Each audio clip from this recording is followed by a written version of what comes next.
Hi hello ನಮಸ್ತೆ guys, Satish Malagatti YouTube ಚಾನಲ್ನ ಇನ್ನೊಂದು ವಿಡಿಯೋಗೆ ನಿಮಗೆಲ್ಲ ಸ್ವಾಗತ. ಇವತ್ತು ನಾವು ನೋಡಲಿಕ್ಕೆ ಬಂದಿದ್ದೇವೆ ಗುಲ್ಬರ್ಗ ನಗರದ ಅತಿ ಎತ್ತರದ ಭಾಗದಲ್ಲಿ ಇರ್ತಕ್ಕಂಥ ಒಂದು ಮಾನ್ಯುಮೆಂಟನ್ನು. ಸೊ ಆ ಮಾನ್ಯುಮೆಂಟ್ ಹೆಸರು ಬಂದುಬಿಟ್ಟು ವೆರಿ ಸಾರಿ, ಇಲ್ಲಿ ನೋಡಿ ಏನಿದೆ ಅಂತ, ಬ್ಯಾಗ್ ಪೈಪರ್, ಎಣ್ಣೆ ಹೊಡೆಯುವಂಥ ಒಂದು ಡಬ್ಬಿ. ಸೊ ಇದನ್ನು ಆ್ಯಕ್ಚುಲಿ ಇಂಥ ಮಾನ್ಯುಮೆಂಟ್ ಸ್ಥಳದಲ್ಲಿ ಇದನ್ನೆಲ್ಲ ಮಾಡ್ತಿದ್ದಾರೆ ಅಂದರೆ ತುಂಬ ಕೆಟ್ಟದ್ದು. ಸೊ ಹೋಗಲಿ, ಈ ಒಂದು ಜಾಗನ ನೋಡ್ಲಿಕ್ಕೆ ಬಂದಿದ್ದೇವೆ. ಇದರ ಹೆಸರು ಬಂದುಬಿಟ್ಟು ಶೋರ್ ಗುಂಬಜ್ ಅಥವಾ ಚೋರ್ ಗುಂಬಜ್ ಅಂತ ಕೂಡ ಕರೀತಾರೆ. 1390ರಿಂದ 1400ನೇ ಇಸ್ವಿಯಲ್ಲಿ ಕಟ್ಟಿದಂಥ ಒಂದು ಕಟ್ಟಡ ಇದಾಗಿದೆ. ಸೊ ಇದನ್ನು ಆ್ಯಕ್ಚುಲಿ ಬಂದೇ ನವಾಜ್ ಅವ್ರ ಸಲುವಾಗಿ ಕಟ್ಟಲಾಗುತ್ತೆ. ಸೊ ಅದರ ಕಥೆಯನ್ನು ಬನ್ನಿ ನಾನು ಮುಂದೆ ಹೇಳ್ತೀನಿ, ಏನಾಯಿತು, ಹೇಗೆ, ಯಾಕೆ ಅವರು ಇಲ್ಲ ಅನ್ನೋದ್ರ ಬಗ್ಗೆ.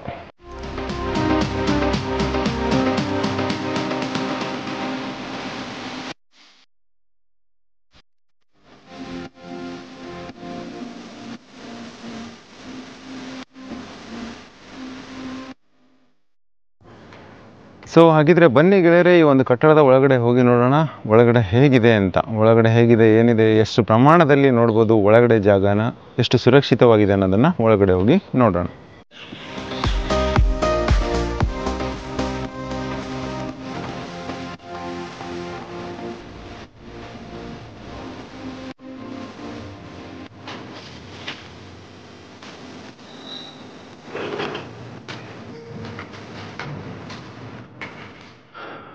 ಸೊ ಇಲ್ಲೆಲ್ಲ ನೋಡ್ಬೋದು ಗೆಳೆಯರೆ ಯಾವ ರೀತಿಯಾಗಿದೆ ಅಂತ. ಇದನ್ನು ಕ್ರಿಕೆಟ್ ಆಡೋದಕ್ಕೆ ಅದಕ್ಕೆ ಇದಕ್ಕೆ ಅಂತ ಬಳಸ್ಕೊತಿದ್ದಾರೆ ಜನ. ಸೊ ಈ ಭಾಗದಲ್ಲೆಲ್ಲ ನೋಡ್ಬೋದು, ಇದು ಆ್ಯಕ್ಚುಲಿ ಒಂದು ಗುಲ್ಬರ್ಗದಲ್ಲಿರುವಂಥ ಒಂದು 90% ರೆಸಿಡೆನ್ಸ್ಗೆ ಈ ಒಂದು ಜಾಗ ಕಾಣಿಸುತ್ತೆ. ಯಾಕಂದರೆ ಇದು ಕಲಬುರಗಿಯಲ್ಲೇ ಅತಿ ಎತ್ತರದಲ್ಲಿರುವಂಥ ಒಂದು ಜಾಗ ಆಗಿದೆ. ಸೊ ಇಲ್ಲೆಲ್ಲ ನೋಡ್ಬೋದು ಯಾವ ರೀತಿಯಾಗಿ ಎಷ್ಟು ಹೊಲಸಾಗಿ ಇದನ್ನು ಮಾಡಿದ್ದಾರೆ ಅಂತ. ಇಲ್ಲೆಲ್ಲ ಹಗಲೊತ್ತಲ್ಲಿ ಹುಡುಗರು ಬಂದು ಕ್ರಿಕೆಟ್ ಆಡ್ತಿರ್ತಾರೆ. ಅದನ್ನು ನಿಲ್ಲಿಸ್ಬೇಕು ಆ್ಯಕ್ಚುಲಿ, ಬಿಕಾಸ್ ಇದೆಲ್ಲ ಕೆಳಗಡೆ ನೋಡ್ಬೋದು ನಮಗೆ ಬಿದ್ದೋಗಿದೆ. ಏನು ಆರ್ಟ್ ಇತ್ತೋ ಗೊತ್ತಿಲ್ಲ. ಇದನ್ನೆಲ್ಲ ಒಂದು ರೀತಿ ಪ್ಲಾಸ್ಟರ್ ಥರ ಮಾಡಿದ್ದಾರೆ ASI ಅವರು. ಅದಾದಮೇಲೆ ಮತ್ತೆ ಇವರು ಆಟಾಡಿ, ಆ್ಯಕ್ಚುಲಿ ಇಲ್ಲಿ ಯಾವುದೇ ಸೆಕ್ಯೂರಿಟಿ ಇಲ್ಲ. ಈ ಗೇಟ್ ಕೂಡ ಓಪನ್ ಇರುತ್ತೆ, ಆ ಗೇಟ್ ಕೂಡ, ಹೊರಗಡೆ ಗೇಟ್ ಕೂಡ ಓಪನ್ ಇರುತ್ತೆ. 4 ಕಡೆ ಏನು ಗೇಟ್ ಇದೆ, ಇಲ್ಲಿ ಯಾವುದೇ ಸೆಕ್ಯೂರಿಟಿ ಇಲ್ಲ. ಒಳಗಡೆನೂ ಯಾವಾಗ ಬೇಕಾದರೂ ಬರ್ಬೋದು, ರಾತ್ರಿ ಹೊತ್ತಾಗಲಿ ಹಗಲೊತ್ತಾಗಲಿ, ಯಾರು ಬಂದು ಏನೇ ಮಾಡೋದ್ರೂ ಕೂಡ ಯಾರಿಗೂ ಗೊತ್ತಾಗಲ್ಲ. ಇಲ್ಲಿ ಆ ಥರ ಒಂದು ಜಾಗ ಇದೆ. ಇಲ್ಲೆಲ್ಲ ಬಿದ್ದೋಗಿರೋದನ್ನು ನೋಡ್ತೇವೆ ನಾವು. ಕ್ರಿಕೆಟ್ ಆಡ್ತಾರೆ ಹುಡುಗರು, ಅದು ಮೇಲ್ಗಡೆ ಎಲ್ಲ ಹೊಡಿತಾರೆ ಬಾಲ್ಗಳು, ಅಲ್ಲೆಲ್ಲ ಬಿದ್ದೋಗಿದೆ, ನಾವು ನೋಡ್ತೇವೆ ಬಿದ್ದೋಗಿರೋದನ್ನು. ಸೊ ತುಂಬ ಒಳ್ಳೆ ಆಕೃತಿಯನ್ನು ಹೊಂದಿರುವಂಥ ಒಂದು ಕಟ್ಟಡ ಇದು. ಸೊ ಈ ಕಟ್ಟಡದ ಮೇಲ್ಗಡೆ ಕೂಡ ಹೋಗೋಣ. ಅರ್ಧ ಕಲಬುರಗಿ ನಗರ ನಮಗೆ ಕಾಣಿಸುತ್ತೆ. ಸೊ ಬನ್ನಿ ಹೋಗೋಣ. ದ್ವಾರದಿಂದ ಬಂದಾಕ್ಷಣ, ಒಳಗಡೆ ಬಂದಾಕ್ಷಣ ನಮಗೆ ಎಡಭಾಗದಲ್ಲಿ ಮೇಲೆ ಹೋಗಲಿಕ್ಕೆ ದಾರಿ ಇರುತ್ತೆ. ಸೊ ಈ ಕಡೆ ಭಾಗದಲ್ಲಿ ಹೋದರೆ ನಾವು ಫಸ್ಟ್ ಫ್ಲೋರ್ಗೆ ಹೋಗ್ತೀವಿ. ಅಲ್ಲಿಂದ ಮೇಲೆ ಹೋದರೆ ಈ ಕಡೆ ಆ ಜಾಲರಿ ಕಡೆ ಹೋಗ್ತೀವಿ. ಹಾಗೆ ರೌಂಡ್ ಹಾಕಿ ನಾವು ಇಲ್ಲಿ ಬಂದರೆ ಇದರ ಮೇಲ್ಗಡೆ ಈ ಸೆಕೆಂಡ್ ಫ್ಲೋರ್ಗೆ ಹೋಗಲಿಕ್ಕೆ ಕೂಡ ದಾರಿ ಇದೆ, ಮೇಲ್ಗಡೆ ನೋಡ್ಬೋದು. ಮತ್ತು ಅಲ್ಲಿಂದ ಈ ಕಡೆಯಿಂದ ಕೆಳಗಡೆ ಬರೋದಕ್ಕೂ ಕೂಡ ದಾರಿ ಇದೆ.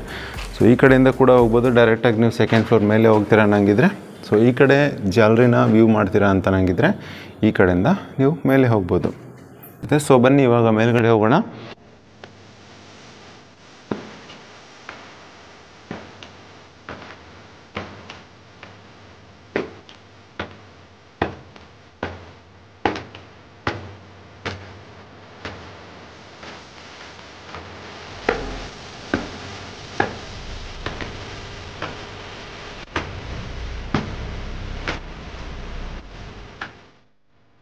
ಸೊ ಇಲ್ಲಿಂದ ಬೆಳಕು ಬರೋದಕ್ಕೆ ದಾರಿ ಇದೆ. ಹಾಗೆ ನಾವು ಈ ಕಡೆಯಿಂದ ಮೇಲೆ ಹೋಗಬೇಕು. ಹೋಗಿ ಮತ್ತೆ ಇಳಿದು ಮತ್ತೆ ಮೇಲೆ ಹತ್ತಲಿಕ್ಕೆ ದಾರಿ ಇದೆ.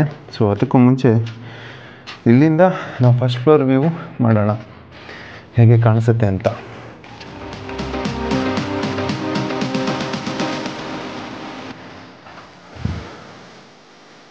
ಆ ಭಾಗಕ್ಕೆ ಬರೋಣ ನಾವೀಗ, ಆಪೋಸಿಟ್ ಸೈಡಲ್ಲಿ.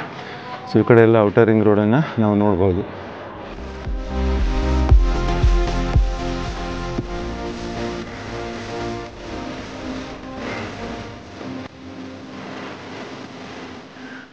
ನೋಡ್ಬೋದು ಇಲ್ಲಿ ಒಳಗಡೆ ವ್ಯೂ ಎಲ್ಲ ಹೇಗಿದೆ ಅಂತ. ಇಲ್ಲಿ ನೋಡಿ ಕಲ್ಲೆಲ್ಲ ಹೆಂಗೆ ಕಿತ್ತೋಗಿರೋದು. ಆ ಥರ ಜಾಲರಿ ಇತ್ತು ಅಲ್ಲಿ ಎದುರುಗಡೆ ಏನು ಕಾಣಿಸುತ್ತೆ, ಆ ಥರ ಜಾಲರಿ ಕೂಡ ಇಲ್ಲಿ ಇತ್ತು. ಸೊ ಅದು ಬಿದ್ದೋಗಿರೋದನ್ನು ನಾವು ನೋಡ್ತೇವೆ.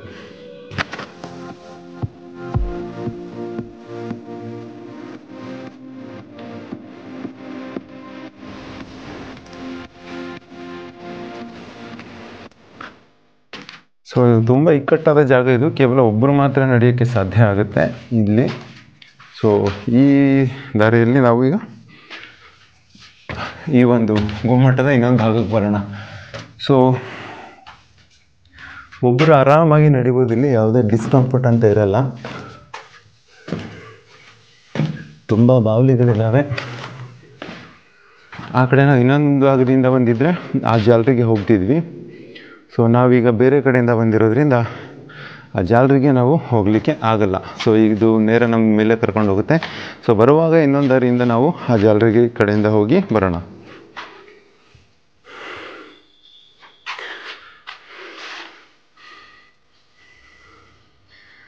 ಇಲ್ಲೆಲ್ಲ ಕೆಲವೊಂದು ಉರ್ದು ಪರ್ಷಿಯನ್ ಭಾಷೆಗಳನ್ನು ನಾವು ಕೆತ್ತಿರೋದನ್ನು ನೋಡ್ತೇವೆ. ಉರ್ದು ಆಗಿರ್ಬೋದು ಅಥವಾ ಪರ್ಷಿಯನ್ ಇದೆಯೋ ಗೊತ್ತಿಲ್ಲ.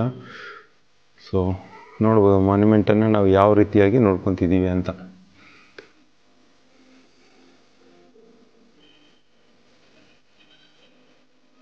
ಇದ್ಯಾವುದು ಇವಾಗ ಮಾಡಿರೋ ಪೇಂಟ್ ಅಲ್ಲ, ಸುಮಾರು 600 ವರ್ಷಗಳ ಹಿಂದೆ ಮಾಡಿರುವಂಥ ಪೇಂಟ್.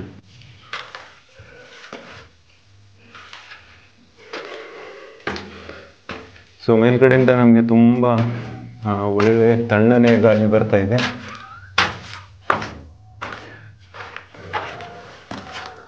ಇಲ್ಲಿ ಸ್ವಲ್ಪ ಜಾಗ ಇಕ್ಕಟ್ಟಾಗಿರೋದ್ರಿಂದ ಬಗ್ಗಿಕೊಂಡೇ ಬರಬೇಕಾಗುತ್ತೆ. ಇಲ್ಲಿ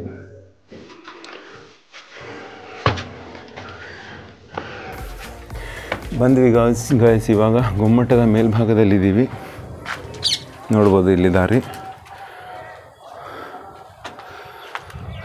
ಸೊ ಅಲ್ಲಿ ನೋಡಿದ್ರೆ ಅಲ್ಲಿ ಯಾವುದೋ ದಾರಿ ಕಾಣಿಸ್ತಿಲ್ಲ. ಸೊ ಬಹುಶಃ ಏನಂದರೆ ಮೇಲೆ ಬರೋದಕ್ಕೆ ಇದು ಒಂದೇ ದಾರಿ ಇರ್ಬೋದು. ಇನ್ನೊಂದು ಕಡೆ ಫಸ್ಟ್ ಆ ಫ್ಲೋರ್ಗೆ ಹೋಗ್ಲಿಕ್ಕೆ ಮಾತ್ರ ದಾರಿ ಇದೆ. ಸೊ ನೋಡಿ ಎಷ್ಟು ಚೆನ್ನಾಗೆಲ್ಲ ಹೆಸರು ಕೆತ್ತಿದ್ದಾರೆ. ರಾಜರು ಕೆತ್ತಿರೋದಲ್ಲ, ಇವಾಗಿನ ಜನ ಕೆತ್ತಿರೋದು. ಅಲ್ಲಿ ನೋಡಿ ಅಲ್ಲಿ ಮೇಲ್ಗಡೆ ಎಲ್ಲ ಹೋಗಿ ಹೆಸರೆಲ್ಲ ಬರೆದಿದ್ದಾರೆ. ಸೊ ಈ ರೀತಿಯಾದಂಥ ಒಂದು 4 ವಾಚ್ ಟವರ್ಗಳನ್ನು ನಾವಿಲ್ಲಿ ಕಾಣ್ತೇವೆ. ಸೊ ಒಂದು ಇಲ್ಲಿದೆ, 2 ಇದು ಪೂರ್ತಿ ಗುಮ್ಮಟನ ನಾವಿಲ್ಲಿ ನೋಡ್ಬೋದು. ಸೊ ಈ ವಾಚ್ ಟವರ್ನ ಹಾಗೇ ಒಂದು ಸುತ್ತ ಹಾಕೋಣ. ಅದಕ್ಕಿಂತ ಮುಂಚೆ ಇದನ್ನು ಯಾರು ಕಟ್ಟಿದ್ರು ಅನ್ನೋದು ಹೇಳೋದಾದರೆ, ಇದನ್ನು ಒಬ್ಬ ಅರಬ್ ವ್ಯಾಪಾರಿ ನಮ್ಮ ಗುಲ್ಬರ್ಗದಲ್ಲಿ ನೆಲೆಸಿರ್ತಕ್ಕಂಥ ಹಜರತ್ ಖ್ವಾಜಾ ಬಂದೆ ನವಾಜರ ಸಲುವಾಗಿ ಕಟ್ತಾನೆ ಈ ಒಂದು ಕಟ್ಟಡನ. ಸೊ ಕಟ್ಟಿದ ಮೇಲೆ ಸೊ ಅವನು ಆ್ಯಕ್ಚುಲಿ ಅರಬ್ ವ್ಯಾಪಾರಿ ಆಗಿರ್ತಾನೆ. ಸೊ ಅವನು ಯಾವುದೋ ಒಂದು ಅಕ್ರಮವಾಗಿ ದುಡ್ಡು ಸಂಪಾದಿಸಿ ಈ ಒಂದು ಕಟ್ಟಡನ ಕಟ್ಟಿದ್ದಾರೆ ಅಂತ ಹೇಳಲಾಗುತ್ತೆ. ಸೊ ಹೀಗಾಗಿ ಖ್ವಾಜಾ ಬಂದೆ ನವಾಜರು ಈ ಒಂದು ಕಟ್ಟಡಕ್ಕೆ ಬಂದು ನೆಲೆಸೋದಿಲ್ಲ. ಸೊ ಹಾಗಾಗಿ ಈ ಒಂದು ಕಟ್ಟಡ ಅಷ್ಟೇ ಹಾಳಾಗಿ ಹೋಗುತ್ತೆ, ಹಾಳಾಗಿ ಬಿದ್ದಿರುತ್ತೆ. ಸೊ ಅದಾದಮೇಲೆ ಇದಕ್ಕೆ ಇನ್ನೊಂದು ಕತೆ ಹೇಳೋದೇನೆಂದರೆ, ಸೊ ಗುಲ್ಬರ್ಗದಲ್ಲಿ ಚೋರ್ ಗುಂಬಜ್ ಮತ್ತು ಶೋರ್ ಗುಂಬಜ್ ಅಂತ 2 ಹೆಸರಿಂದ ಕರೆಯಲಾಗುತ್ತೆ. ಶೋರ್ ಗುಂಬಜ್ ಅಂದರೆ ಈ ಕಡೆ ಭಾಗದಿಂದ ಅಥವಾ ಯಾವುದೇ ಒಂದು ಕಡೆ ಭಾಗದಿಂದ ಯಾರಾದರೂ ಸೈನಿಕರು ಇಲ್ಲಿಗೆ ಮುತ್ತಿಗೆ ಆಗ್ತಾಯಿದ್ರೆ, ಅಂದರೆ ಯಾರಾದರೂ ಅಟ್ಯಾಕ್ ಮಾಡ್ತಾರೆ ಅನ್ನುವಂಥ ಸ್ಥಿತಿ ಇದ್ದಾಗ ಇಲ್ಲಿಂದ ಒಂದು ಜೋರಾದಂಥ ಒಂದು ರಣಕಹಳೆ ಆ ಥರ ಎಲ್ಲ ಸೌಂಡ್ ಮಾಡ್ತಿದ್ರು. ಸೊ ಅದು ಏನಾಗ್ತಿತ್ತು, ಆ ಕಡೆ ಭಾಗದಲ್ಲಿ ನಮಗೆ ಹೋಗೋಣ. ಈಗ ಈ ಕಡೆ ಭಾಗದಲ್ಲಿ ಇದ್ದಂತಹ ಕಲಬುರಗಿ ಕೋಟೆಗೆ ಆ ಒಂದು ಸೌಂಡು ಕೇಳಿಸ್ತಾ ಇತ್ತು. ಸೊ ಹಾಗಾಗಿ ಇದನ್ನು ಶೋರ್ ಗುಂಬಜ್ ಅಂತ ಕೂಡ ಕರಿತಾಯಿದ್ರು. ಮತ್ತು ಇನ್ನೊಂದು ವಿಶೇಷತೆ ಏನಂತಂದರೆ ಗೆಳೆಯರೆ, ಸೊ ಈ ಒಂದು ಗುಂಬಜು ನಮ್ಮ ಬಿಜಾಪುರದಲ್ಲಿರ್ತಕ್ಕಂತಹ ಈ ಗೋಲ್ ಗುಂಬಜ್ಗೆ ಒಂದು ಮಾದರಿ ಅಥವಾ ಇದನ್ನು ನೋಡಿ ಅದನ್ನು ಕಟ್ಟಿದ್ರು ಅಂತ ಹೇಳಲಾಗುತ್ತೆ. ರೆಪ್ಲಿಕಾ ಅಥವಾ ಮಾದರಿ ಅಂತ ನಾವು ಕರಿಬೋದು. ಸೊ ಇಲ್ಲಿ ನೋಡ್ತೀರ ಗೆಳೆಯರೆ, ನಾವು ಇವಾಗ ಜಸ್ಟ್ ಮೇಲೆ ಬಂದಿರುವಂಥ ದಾರಿ, ಇಲ್ಲಿಂದ ಬಂದ್ವಿ ಮೇಲೆ. ಸೊ ಇಲ್ಲಿ ಒಳಗಡೆ ವ್ಯೂ ಕೂಡ ಕಾಣಿಸುತ್ತೆ ನಮಗೆ ಹೇಗೆ ಇದೆ ಅಂತ. ತುಂಬ ಗಾಳಿ ಹೋಗ್ತಾ ಇದೆ ಇಲ್ಲಿಂದ. ಸೊ ಈ ಕಟ್ಟಡ ಕೂಡ ಒಳಗಡೆಯಿಂದ ಕೂಗಿದ್ರೆ ಪ್ರತಿಧ್ವನಿಸುತ್ತೆ, ಆ್ಯಸ್ ಲೈಕ್ ಗೋಲ್ ಗುಂಬಜ್ ಥರ. ಸೊ ನೋಡ್ಬೋದು ಹೇಗಿದೆ. ಸೊ ಈ ಒಂದು ವಾಚ್ ಟವರ್ ಮೇಲೆ ಹೋಗೋಣ. ಈಗ ವಾಚ್ ಟವರ್ ಮೇಲೆ ಬಂದಿದ್ದೀವಿ. ಇಲ್ಲಿಂದ ನೋಡ್ಬೋದು ನಮಗೆ ಕಲಬುರಗಿ ನಗರ ಹೇಗೆ ಕಾಣಿಸುತ್ತೆ ಅಂತ. ನೋಡಿ, ಇದು ಫುಲ್ ಎಲ್ಲಿವರೆಗೆ ಕಾಣಿಸ್ತಿದೆ ಅದು ಪೂರ್ತಿ ಕಲಬುರಗಿ ನಗರನೇ.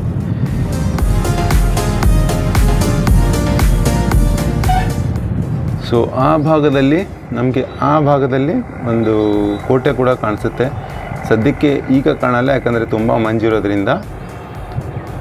ಯಾರಾದರೂ ಬೇರೆ ಸೈನಿಕರು ಈ ಕಡೆ ಏನಾದರೂ ಅಟ್ಯಾಕ್ ಮಾಡ್ತಿರುವಂಥ ಸಂದರ್ಭದಲ್ಲಿ ಸೊ ಇವರು ಇಲ್ಲಿಂದ ಒಂದು ಕಹಳೆನ ಕೂಗ್ತಾಯಿದ್ರು. ಸೊ ಅದು ನಮಗೆ ಕೋಟೆಗೆ ತಲುಪ್ತಿತ್ತು. ಸೊ ಇಲ್ಲಿ ನೋಡು, ಇಲ್ಲಿ ಎಲ್ಲದರ ಮೇಲೂ ಜನ ಹೇಗೆ ಯೂಸ್ ಮಾಡ್ಕೊತಿದ್ದಾರೆ, ಹೇಗೆ ಬರೆದಿದ್ದಾರೆ ಅನ್ನೋದನ್ನು ನೋಡ್ಬೋದು. ಇದಕ್ಕೆ ಆ್ಯಕ್ಚುಲಿ ಒಂದು ಸೆಕ್ಯೂರಿಟಿ ಇಲ್ಲ, ಕೆಳಗಡೆ ಸೆಕ್ಯೂರಿಟಿ ಇರಬೇಕು.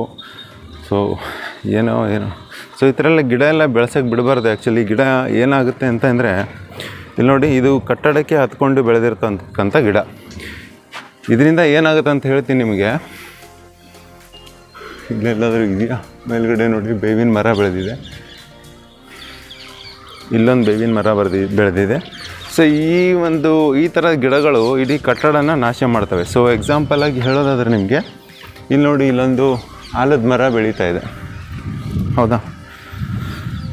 ಸೊ ಇದು ಆಲದ ಮರ ಎಷ್ಟು ಬೆಳೀತಾ ಇದೆ ಅದೆಲ್ಲ ಜಾಗದಲ್ಲಿ ನೋಡಿ, ಅದೆಲ್ಲ ಸಿಮೆಂಟ್ ಅದು ಇದೆಲ್ಲ ಉದುರೋಗಿರೋದು. ಅಲ್ಲಿ ಆಲದ ಮರ ತನಗೆ ನೀರು ಬೇಕು ಅಂತ ಇದನ್ನು ಪೂರ್ತಿ ಕೆಳಗಡೆ ಬೇರೆನ ಬಿಡ್ತಾ ಇರುತ್ತೆ. ಅಲ್ಲಿರುವಂಥ ಕಲ್ಲು ಮಣ್ಣು ಅದ್ರ ಒಳಗಡೆ ಎಲ್ಲ ಹೋಗೋದ್ರಿಂದ ಅದು ಸಿಮೆಂಟು ಅಥವಾ ಇದೆಲ್ಲ ಗಚ್ಚು ಎಲ್ಲ ಸಡಿಲ ಆಗೋದ್ರಿಂದ ಆ ಗಿಡಕ್ಕೇನೋ ನೀರು ಸಿಗುತ್ತೆ, ಬಟ್ ಈ ಒಂದು ಕಟ್ಟಡ ಪೂರ್ತಿಯಾಗಿ ನಾಶ ಹೊಂದುತ್ತೆ. ಸೊ ಹಾಗಾಗಿ ಗಿಡನ ಬೆಳೆಸಬೇಡಿ ಅಂತಲ್ಲ, ಒಂದು ಒಳ್ಳೆಯ ಜಾಗದಲ್ಲಿ ಗಿಡನ ಬೆಳೆಸಿ ಈ ಗಿಡನ ಕಟ್ ಮಾಡಿದ್ರೆ ಉತ್ತಮ. ಯಾಕಂದರೆ ಈ ಒಂದು ಮಾನ್ಯುಮೆಂಟನ್ನು ಉಳಿಸೋದಕ್ಕೆ ಆ ಗಿಡನ ತೆಗಿಲೇಬೇಕಾಗುತ್ತೆ. ಇಲ್ಲ ಅಂತಂದರೆ ಈ ಮಾನ್ಯುಮೆಂಟು ಅಥವಾ ಈ ಒಂದು ಕಟ್ಟಡ ಯಾವಾಗ ಬೀಳುತ್ತೋ ಹೇಳಲಿಕ್ಕಾಗಲ್ಲ. ಸೊ ಪೂರ್ತಿ ಮೇಲಿಂದ ನಾವು ಇನ್ನೊಮ್ಮೆ ಒಳಗಡೆ ವ್ಯೂ ಮಾಡೋಣ. ನೋಡಿ, ಇಲ್ಲಿಂದೆಲ್ಲ ಹೇಗೆ ಕಾಣಿಸುತ್ತೆ. ಆಪೋಸಿಟ್ ಸೈಡಲ್ಲಿ ಸ್ಪೇಡ್ ಕಾಣಿಸುತ್ತೆ.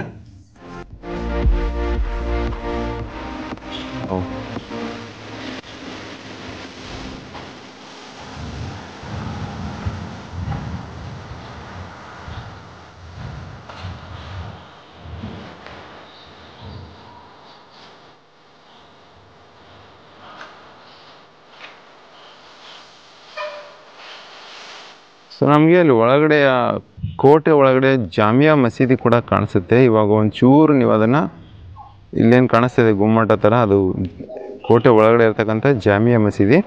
ಸೊ ಮಂಜು ಇರೋದ್ರಿಂದ ನಮಗೆ ಅಷ್ಟೊಂದು ಕ್ಲಿಯರಾಗಿ ಕಾಣೋದಿಲ್ಲ.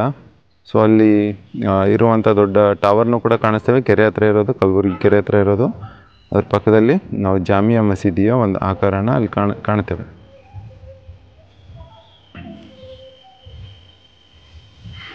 ಸೊ ಇಷ್ಟೇ ಗೆಳೆಯರೆ, ಈ ಒಂದು ಇದಕ್ಕೆ ಇದ್ದಂತಹ ಕ್ಲಿಯರ್ ಆದಂಥ ಕತೆ ಆಗಲೇ ಹೇಳಿದೆ ನಿಮಗೆ.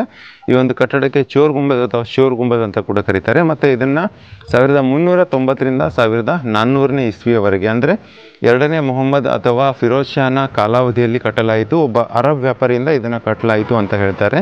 ಸೊ ಇದನ್ನು ಶೋರ್ ಗುಂಬದ್ ಆಗಿ ಯೂಸ್ ಮಾಡಿರಬಹುದು.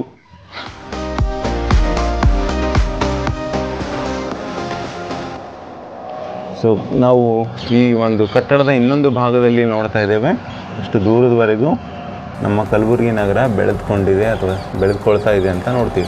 ಸೊ ಅಲ್ಲಿ ನಿಮಗೆ ಇನ್ನೊಂದು ದರ್ಗಾ ಕಾಣಿಸುತ್ತೆ. ಅದು ಬಂದ್ಬಿಟ್ಟು ರುಕ್ನುದ್ದೀನ್ ತೋಲಾ ದರ್ಗಾ ಅಂತ.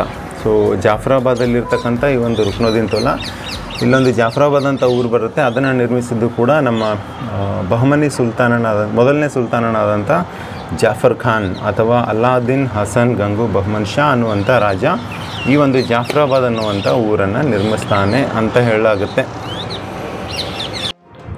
ಆ್ಯಕ್ಚುಲಿ ಈ ಒಂದು ಕಟ್ಟಡನ ಇನ್ನೂ ಮೇಂಟೈನ್ ಮಾಡಬೇಕಾಗಿತ್ತು. ಕೆಳಗಡೆ ಸೆಕ್ಯೂರಿಟಿ ಕೂಡ ಇಲ್ಲ. ಸೆಕ್ಯೂರಿಟಿ ಇರಬೇಕು ಆ್ಯಕ್ಚುಲಿ ಇಂಥ ಒಂದು ಮಾನ್ಯುಮೆಂಟ್ಗಳಿಗೆ. ಯಾಕಂದರೆ ಯಾವ ಟೈಮಲ್ಲಿ ಯಾವಾಗಲೂ ಓಪನ್ ಇದ್ದರೆ ಯಾವ ಟೈಮಲ್ಲಿ ಯಾವಾಗ ಜನ ಬಂದು ಏನು ಮಾಡ್ತಾರೆ, ಇಲ್ಲಿಗಲ್ ಕೂಡ ಯೂಸ್ ಮಾಡ್ಬೋದು ಇದನ್ನು. ಅಲ್ಲಿ ಕೆಳಗಡೆ ಸಿಗರೇಟು ಇದೇನೆಲ್ಲ ಗೋವಾ ಗುಟ್ಕ ಎಲ್ಲ ನೋಡ್ತಿದ್ದೀವಿ ನಾವು. ಇಲ್ಲಿ ನೋಡ್ಬೋದು, ಇದು ಯಾವುದೋ ಅಂತೆ, ವಿಮಲ್ ಅಂತೆ, ನಮ್ಮ ಯಾವ್ದು ಬಾಲಿವುಡ್ ನಟರು ಯೂಸ್ ಮಾಡ್ತಾರಲ್ಲ ಬಾಯಲ್ಲಿ ಹೇಳಿ ಕೇಸರಿ ಅನ್ನುವಂಥದ್ದು. ಸೊ ಅದನ್ನು ತಿಂದು ಹೆಂಗೆ ಬಿಸಾಕಿದ್ದಾರೆ ನೋಡಿ ಇಲ್ಲೆಲ್ಲ. ಇಷ್ಟೇ ಅಲ್ಲ, ಕೆಳಗಡೆ ಎಲ್ಲ ಸಿಗರೇಟ್ ಪ್ಯಾಕೆಟ್ಸ್ ಅವು ಇವೆಲ್ಲ ತುಂಬ ಇದ್ದಾವೆ.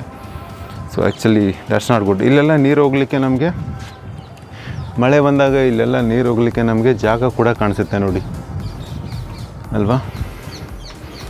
ಸೊ ಇಲ್ಲಿಂದ ಏನಾದರೂ ಸೈನಿಕರು ಅಟ್ಯಾಕ್ ಮಾಡುವಂಥ ಸಂದರ್ಭದಲ್ಲಿ ಏನಾದರೂ ಗನ್ ಆರಿಸೋದಕ್ಕೆ ಅಥವಾ ಅವ್ರಿಗೆ ರಕ್ಷಣೆ ಸಲುವಾಗಿ ನಿರ್ಮಿಸ್ಕೊಂಡಂತಹ ಈ ಒಂದು ಇದನ್ನು ನೋಡ್ತೇವೆ. ಮತ್ತು ಕೆಳಗಡೆಯಿಂದ ಡೆಕೋರೇಟಿವ್ ಆಗಿ ಕೂಡ ಕಾಣಿಸುತ್ತೆ. ಇದು ಗಾಳಿ ಮತ್ತು ಬೆಳಕು ಬರೋದಕ್ಕೆ ನಿರ್ಮಿಸ್ಕೊಂಡಿರ್ತಕ್ಕಂಥ ಕಿಂಡಿ.